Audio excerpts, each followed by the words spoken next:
안녕하세요, 여러분. 소프라노 김성은입니다.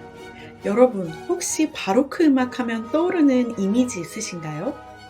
복잡한 장식음? 웅장한 파이프 오르간? 오늘은 바로 바로크 음악의 시대가 과연 어떤 시대였는지, 그리고 음악사 속에서 왜 그렇게 중요한지 쉽게 풀어보려고 합니다. 지금부터 음악사 속 시간 여행 함께 떠나볼까요? 음악사 책을 펼치면 바로크 시대는 1600년부터 1750년 이렇게 정리가 되어 있어요. 그런데 왜 하필 이 연도일까요? 1600년은 몬테베르디를 중심으로 새로운 음악 기법, 세콘다 프라티카가 등장한 시점이고, 1750년은 우리가 잘 아는 바흐가 세상을 떠난 해예요. 마치 책갈피처럼 시작과 끝을 상징합니다.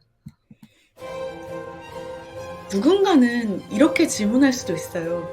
1730년쯤이면 음악 스타일이 많이 바뀌었는데 왜 1750년까지를 바로크로 볼까요? 맞습니다. 그 경계는 사실 뚜렷하진 않아요.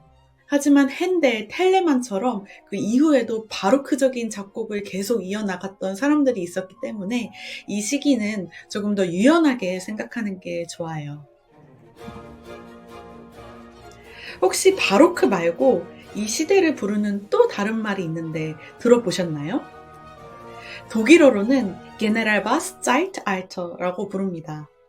이유는 간단해요. 그 어떤 나라, 그 어떤 장르에서도 통주저음이 핵심이었기 때문입니다. 이 시대를 하나의 음으로 굳이 표현해 보자면 바로 베이스였다는 뜻이랄까요? 통주저음이 뭐길래 이렇게까지 중요한 걸까요? 쉽게 말하면 이 시기의 음악은 선율 하나에 화성 하나라는 구조로 작동해요. 지금의 코드 진행 개념과도 굉장히 유사합니다. 이 덕분에 감정을 담아서 노래하고 말하듯이 연주하는 스타일이 확 뜨게 되었어요. 바로크 시대는 솔로이스트들의 전성기였답니다. 바로크라는 단어 굉장히 예쁘게 들리는데 사실은 좀 욕에 가까웠어요. 포르투갈어 바로코는 일그러진 진주라는 뜻이었거든요. 너무 과장되고 기괴해 보였던 예술 양식에 사람들이 붙인 비꼬음이었어요. 그런데 아이러니하게도 오늘날 우리가 가장 찬란하다고 말하는 예술들이 이 바로크 안에 있습니다. 그렇다면 음악으로 감정을 얼마나 표현을 할 수 있을까요? 바로크 시대 사람들은 여기에 전력을 쏟았답니다.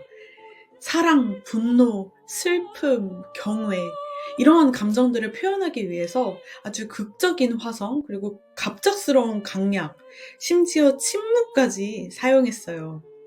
오늘날 영화 음악이 감정에 몰입하게 하듯이 그 시작이 바로 이 시기입니다. 바로크 이전 르네상스 음악도 굉장히 아름다웠지만 보다 이성적이었죠. 감정보다는 균형, 질서, 구조가 더 중요했어요. 그런데 바로크는 마음이 먼저입니다. 감정을 어떻게든 전달하는 게 핵심이었어요. 그래서 더 대담해지고 더 직접적이 되었어요. 바로크 시대라는 말, 모든 음악가를 똑같이 설명할 수 있을까요? 사실은 아니에요.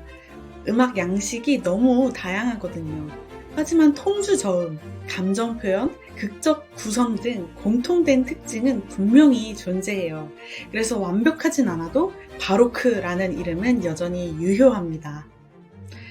오늘은 바로크 음악의 시대, 그 시작과 끝, 그리고 통주 저음과 감정 표현이라는 두 축을 중심으로 함께 살펴보았습니다.